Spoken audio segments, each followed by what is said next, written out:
Good morning. Myself, Professor Rakesh Amrutkar from Mahatma Gandhi Vidya Mandir, Samarshri Prashant Dada Hire College of Pharmacy. Today I am explaining just the introductory part of this anti-cancer agents. It includes the what is meant by cancer, then neoplasm, tumor, then the classes of this cancer, and just the classification of anti-neoplastic agents. So, what is meant by cancer first? So cancer is nothing but unproliferative, uncontrolled proliferative growth of the cells. These are also called as the neoplasm. So what is neoplasm is the medical term for the cancer or tumor. That means they are relatively autonomous growth of the tissues. This leads to the abnormal growth or mass of the tissues, which may be benign, means it is not life threatening, or it is malignant, it is life threatening, means these are the two major ones, that is benign tumor and malignant tumor. Benign tumor is there is no metastasis, and in malignant tumor there is a metastasis. That means a secondary growth originating from the primary tumor anywhere in the body. I repeat again, there are two types of tumor, benign tumor and the malignant tumor. In case of benign tumors, there is no metastasis, and in malignant tumor there is a metastasis. That means the secondary growth originating from the primary growth or the primary tumor anywhere else in the body, right? And this is depending upon the types of tissue involved in this neoplasms are term as fibroma, means tissues involved in the fibrous tissues. Then for example, adenoma, that tissues involved in the glandular tissue, isn't it? So these are the just introductory part of this. Cancer is not a single disease. It is a group of more than 200 different diseases. This disease is characterized by uncontrollable, irreversible, independent, autonomous, and uncoordinated and relatively unlimited abnormal overgrowth of the tissues. This is already discussed. And how this cancer is classified? There are the 5 broad groups that are used to classify this cancer. The first one is the carcinoma. This carcinoma is the cancer that arises from the ectoderm or endoderm at the tissue, isn't it? So ectoderm involves the skin and its appendages, nerve tissues. Endoderm involves the intestinal system or an organ. For example, breast and the colon cancer. Then sarcomas, this cancer arise from the mesodermal tissues. That is, mesoderm involves the bone, muscles, and cartilage and related tissues. The another one is lymphomas. This cancers is that begin in the lymph nodes and the immune system. Another one is leukemia. It is related to bloodstream. Adenomas is cancer that arise in the thyroid and pituitary gland, the adrenal gland, and the glandular tissues, etc. Somewhere it is reported that blastoma is there, means it is related to neuroblastoma of nerve tissue, or myoplasma of muscle tissue, or retinoblastoma is there, it is related to retina.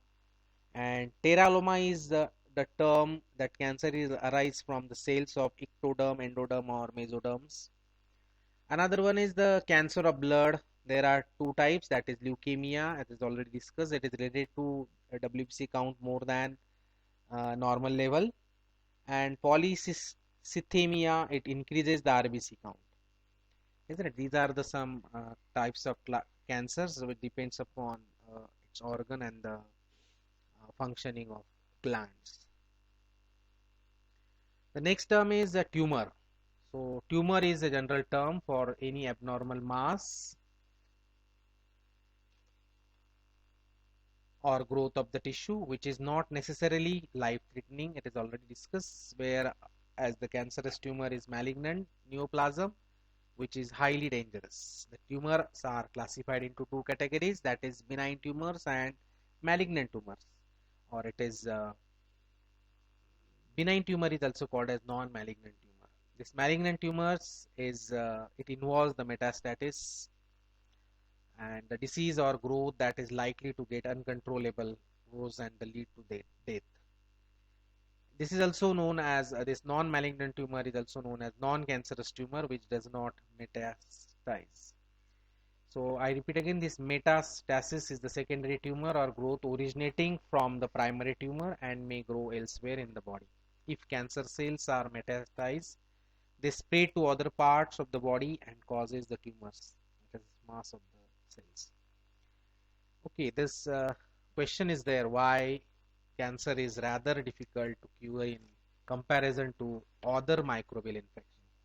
The reason behind this cancer, there are two to three reasons are there. First reason is related to qualitative differences existing between the human and the bacterial cell, which involves a bacterial cell possesses a distinctive cell walls besides the ribosomes differ entirely from the human cells. This is the first reason that cancer is very difficult to cure.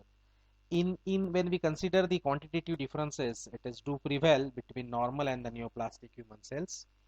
And if body's immune mechanism and other host defense plays the vital role in the killing the bacteria plus other susceptible foreign cells, whereas they are not so prevalent in destroying cancerous cells. So these are the some reasons why this cancer is difficult to cure in comparison to this microbial infection, as well as induction of this programmed cell death and apoptosis is the reason for this particular difficult to treat. The next part is anti-cancer drugs or anti-neoplastic. These are drugs used to treat the malignancies or cancerous growths. The drug therapy may be used alone or in combination with other treatments such as surgery or radiation therapy. These chemotherapeutic agents are used along with the surgery or radiation therapy. There are various types of treatment of cancer. It includes surgery, radiation, chemotherapy, immunotherapy, then photoradiation therapy is also there. And these are the 5 types of treatment of cancer. And in this you have a chemotherapy drug used in the treatment of this particular cancer or neoplasm.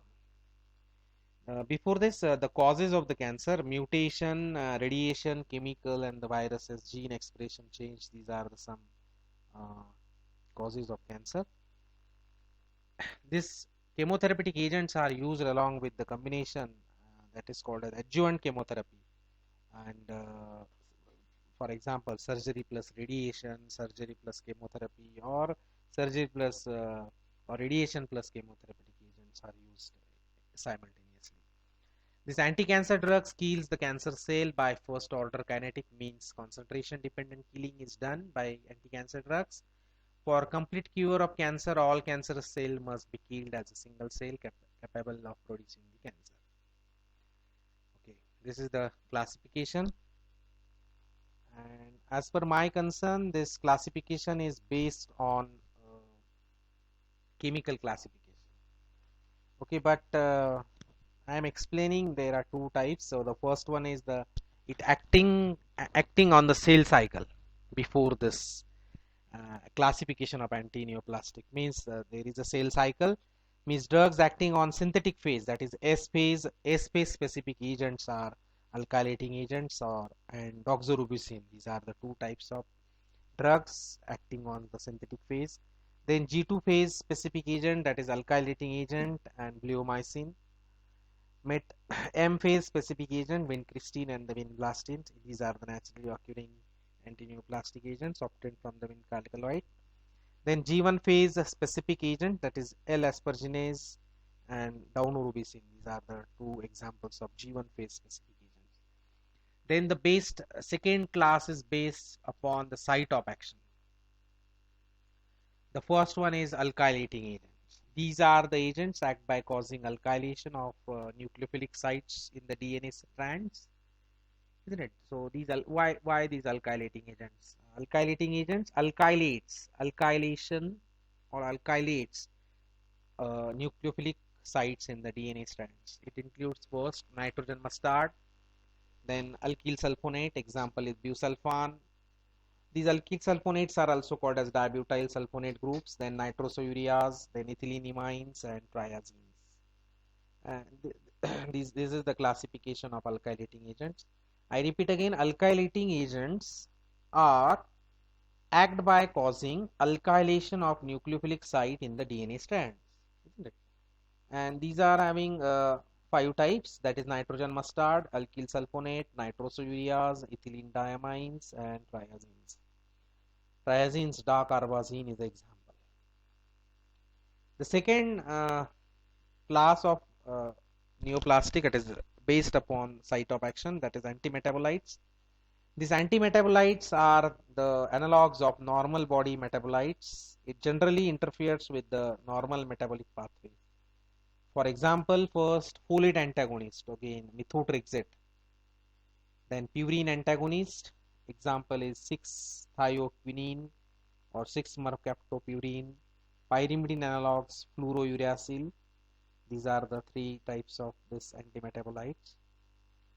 Then third one is antibiotics, site of action. And antibiotics, example anthracyclines. Then anthracyclines includes doxorubicin and daunorubicin. Then bleomycins, actinomycins, plicamycins, etc. These are the anti-cancer antibiotics. Then alkaloids, vincristine and vinblastine. These are the colchicine is also there. These are the naturally occurring antineoplastic agents. These are mitotic inhibitors, means metaphase specific agents. Taxanes are also there. Docetaxel and paclitaxel. Then enzymes, L-asparginase, hormones, tamoxifen and finastatin. Steroids are also used in the treatment of this cancer. These are also called as immunomodulating drugs, that is prednisolone and methylprednisolone. Captothecin analogs, that is topotecan and irinotecan. Then podophylotoxins, etoposide and tiniposide. Then platinum compounds, cisplatin, carbiplatin and oxyplatin. These are the drugs used in the treatment of cancer. This is the classification of anti-cancer agents. Thank you very much.